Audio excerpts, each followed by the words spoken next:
নামাজ পড়ে কিনা।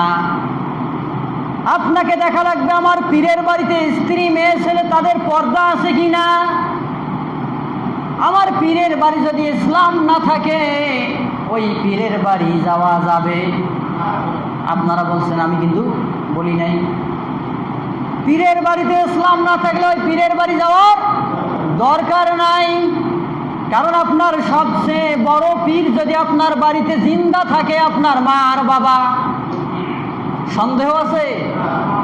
আমার রাসূল বলেন, একবার যদি কোনো বান্দা বান্দিরা তাদের পিতামাতার চেহারার দিকে হাসি উজ্জ্বল চেহারা নিয়ে তাকাইতে পারো, একটা কবুল হওয়া নফল হজের সওয়াব আমার আল্লাহ দান করবে।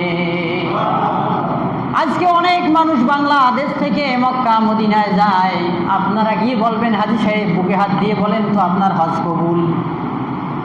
হাজী সাহেব বুকে হাত দিয়ে বলেন তো আপনার হজ কবুল হয়েছে না নাই হয়।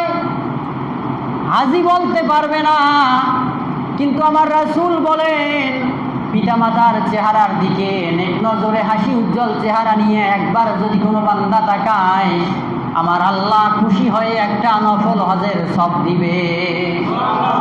একজন সাহাবী বলেন, পয়গম্বর, কেউ যদি বারংবার তাকায় তাহলে কি হবে? আমার রাসূল বলে, যতবার তাকাবে ততবার হজের সওয়াব পেয়ে যাবে।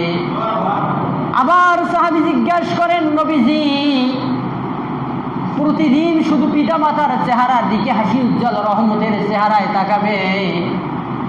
আমার নবী বলে, যতবার তাকাবে ততবার হজের সওয়াব পাইতেই থাকবে। আমার নবী বলেন, সাহাবী আর প্রশ্ন করিও না, যতবার খুশি মন চায় পিতামাতার মুখের দিকে হাসি উজ্জ্বল চেহারা নিয়ে তাকাবা। তোমার পিতামাতা যদি তোমার উপর খুশি হয়, আল্লাহর আরশে আজিম খুশি হয়ে যাবে।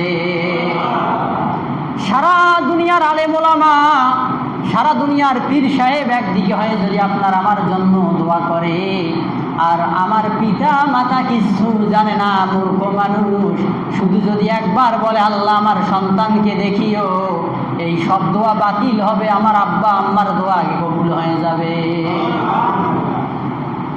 তিন শ্রেণীর ব্যক্তির দোয়া কবুল হইতে কোনো পর্দা লাগে না। এক নম্বর হচ্ছে মুসাফিরের দোয়া, দুই নম্বর হচ্ছে মাজলুমদের দোয়া, তিন নম্বর হচ্ছে পিতা মাতার দোয়া।